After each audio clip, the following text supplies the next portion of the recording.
everyone, my name's Yasmin. I'm a final year student at BU, and as my time at uni is coming to an end, I was thinking about a piece of advice I would give myself now if I was doing first year based off of everything I know from my years at uni, and I was hoping it would be helpful to share for those of you who are going to be starting in September. So the first thing I want to talk about, which is really important and happens before you even come to uni, is A-level results day, because I know the nerves and stress that can come for a lot of people, not just on the day but also in the build up, especially if your place at uni is dependent on your grades. And I wanted to talk about it even more so this year because I understand that students aren't getting to do their exams this summer, but you still have the same results day that we all had, and of course there's the stress of that results day and potentially even more stress from the fact that you don't know what your grade's going to be and your grade's being determined in a way that it hasn't been done before.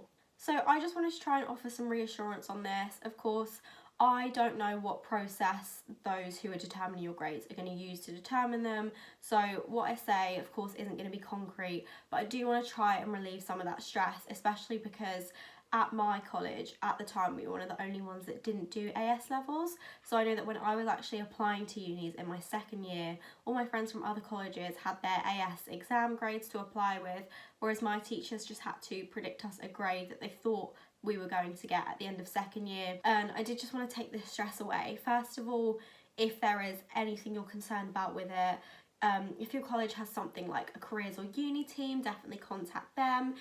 Even contact the unis that you've applied to yourself, kind of your firm and insurance choices, just to get some clarification. They'll understand that you're worried about it because nobody is 100% sure on how this works because it's never happened before. You're not going to be 100% sure on what your grade is until results day comes, and if there's anything you're worried about, you can contact them just the same as you would have been able to do had you sat your exams and you were feeling a little bit uneasy about them. So definitely go through those channels. But with that stuff aside, I do want to try and give some reassurance and relieve that stress as best as I can, because whoever is determining your grades, your teachers have spent 2 years with you. They've seen how you've worked for 2 years. They've seen you submit other work and do mocks and do coursework and stuff like that for the 2 years. So they are going to have a really good kind of judgment on your capabilities, what you've gotten so far, and what they think you would have been able to build on that to get in the summer if you had done your... So on to actual uni, I wanted to talk about the kind of getting ready to move to uni things. So first of all, accommodation. If you know what accommodation you want, be on it. So I know at BU you get given a slot, especially on results day if you've got a conditional offer. You'll be given a slot on results day once you get your actual offer through of when to book your accommodation. Take it as if you're buying something that's like really in demand and going to sell out, like a ticket or like really cool clothes or something. Just be on it. Once you're given your slot, be there on the dot at that time, like refresh, get the one you want. But in a similar vein, also always have backups just in case you can't get the accommodation you want. Like have 2 backups. Another thing about the BU accommodation booking process is you get to create like a little profile about yourself, and so once you are looking at the flats and the accommodations you want, you get to see everyone else who's already chosen that flat, you get to see their profiles.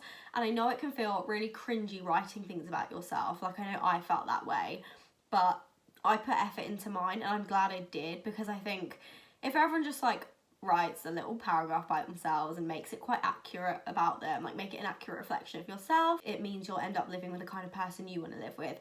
Write things about yourself that you would want to read about other people when you're trying to choose who your flatmates want to be. So once you've sorted your accommodation and you've been given an offer for your course, Facebook groups are key. So find as many as you can, have a look around on Facebook, because there will always be groups for your course and there will be a group for your accommodation building. So these are really good because you can meet people on your course before you actually turn up, and it gives you potentially a chance if you arrange to meet up with them before uni even starts, once you've all moved in.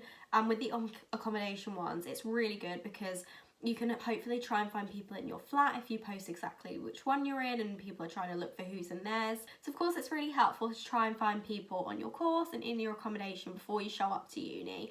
But if you have people from home who are going to the same uni as you, which means you're already going to know people when you turn up, regardless of if you found anyone new in your course pages on Facebook, like don't feel like you can't socialise with them. I think like loads of people feel as though this is the time where you really need to put yourself out there and make new friends, and you don't want to try and hold yourself back and restrict yourself just because you have the security of having friends you already know at your uni. Definitely do put yourself out there and make the new friends, but definitely don't feel like you have to leave your at-home friends behind.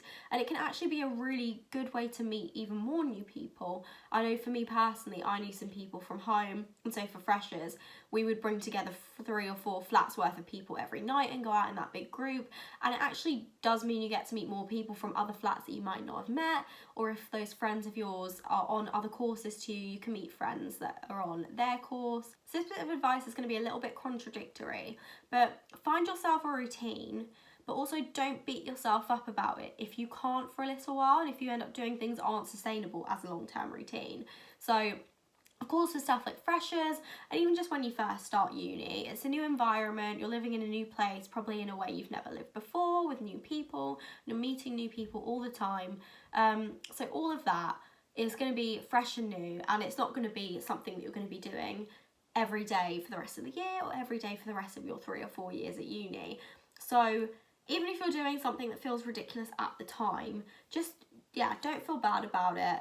I remember at my freshers, I didn't want to miss all the coursings, even if they were at 9 a.m, but I didn't want to miss any freshers, so I had to try to juggle both, and it was very, very difficult. And yeah, like you get no sleep, and like you're maybe not eating properly, you're not doing the same things that you might have been doing at home.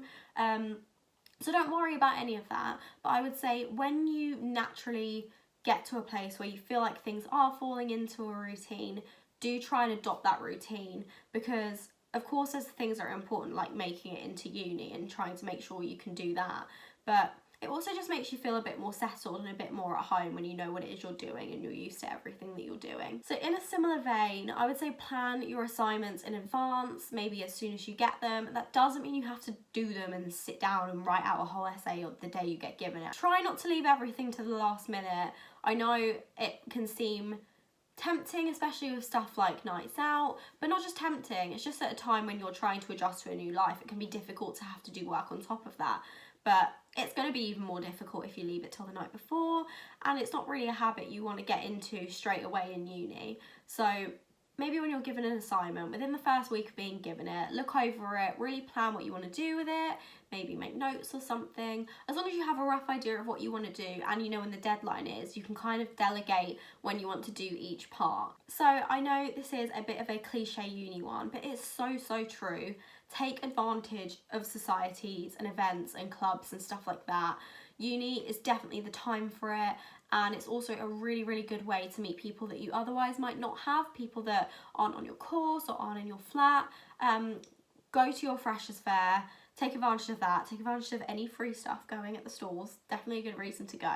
But do go to freshers fair, go up to every stall. If there's anything that you're interested in, ask them about it, find out more about it, register your interest for as many clubs and societies and events as you are genuinely interested in. And then that doesn't mean you have to go to all of them or join all of them. At least kind of find out more about them, maybe go to a welcome event and decide if you want to join long term. But it is a really good way to meet new people and to potentially do things that you might not be able to do otherwise. So if you're on a sports team, you might get to go somewhere cool and play, or your society might be hosting a really cool event that you get to be involved in. Yeah, really take advantage of that during your time at uni. And I know this video is for first year only, but also if you get to the end of first year and you feel like you missed out and you didn't join something, you have 2 more years to do it. So a similar one in terms of kind of branching out where you make friends. It depends on how big your course is, but try to make friends with people outside of just your seminar group, because the chances are the seminar groups are going to mix up during your time at uni, and by the end of your time at uni you probably will have needed to work with almost everyone on the course, especially for smaller courses like mine. I do multimedia journalism. If you can, and this is especially where things like the Facebook groups for your entire course come in really handy, do try and branch out if you can, because I know I've been guilty, even myself this year in final year. Someone will walk into a lecture and I will think I've never seen them before in my life. So this one I'm gonna add in, but I don't want to stress people out with it either. I think it's just one of those things. If you can do it, definitely do it and get a head start on it. And if you can't, don't worry and don't feel like you're being left behind. And that's finding a house for second year. So do it as early as you possibly can. If you found people already within the first couple months that you know you'd be willing to live with for the entire year next year, or if you know people from home that you'd be happy to live with for the second year, if you can get a head start on looking at houses and securing one for second year, then it is a really good thing. But again, don't feel pressure if you can't. Also, if you feel like everyone around you is starting to look at houses and you're not part of the conversation, or you haven't started to look yet, if someone you know is talking about a house, just ask them. Of course, starting uni can be a bit of like a scary, uncertain time for people, because you're most likely living away from home in a place you've never lived before, meeting new people, like I said before. And I know there's like all this emphasis on making new friends and meeting new people, which is really, really important.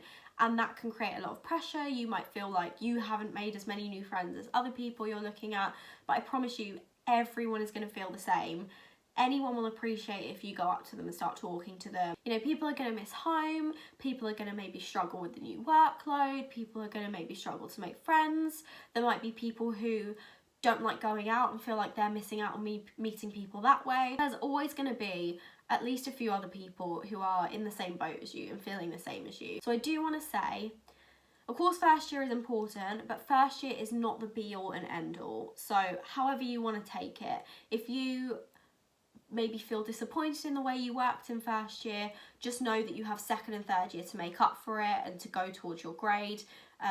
If you maybe feel like you didn't make enough friends in first year, for the rest of your time at uni, you're still going to be meeting new people. I know with first year there is an emphasis on meeting new people, and I've spoken about it a lot in this, but you'll get to do it for the entire 3 years. There are going to be people that you have no idea exist in first year, and you're going to come out in final year and they're going to be the most important people in your life. Enjoy first year. Of all your times at uni, this is your time to kind of learn and I guess make mistakes and form habits that you want to keep for the rest of uni, and learn which habits you don't want to keep for the rest of uni. This is literally your time to kind of just do what you want, so you can see how you want to live the rest of your life at uni and what you want to do in second and third year. So if things go wrong, you have the rest of your time at uni to make up for it, and first year isn't it. And if first year goes wrong, the rest of your uni time is not going to go wrong. So yeah, enjoy it for what it is. Don't let that put you off either. So I know some of that advice can seem quite cringe and cliche, but it is really, really true as well, and I wouldn't be saying it if it wasn't. And I hope some of the practical things help you there as well for your first year experience. But yeah, just enjoy it, and I hope that this has been helpful. Thank you for watching.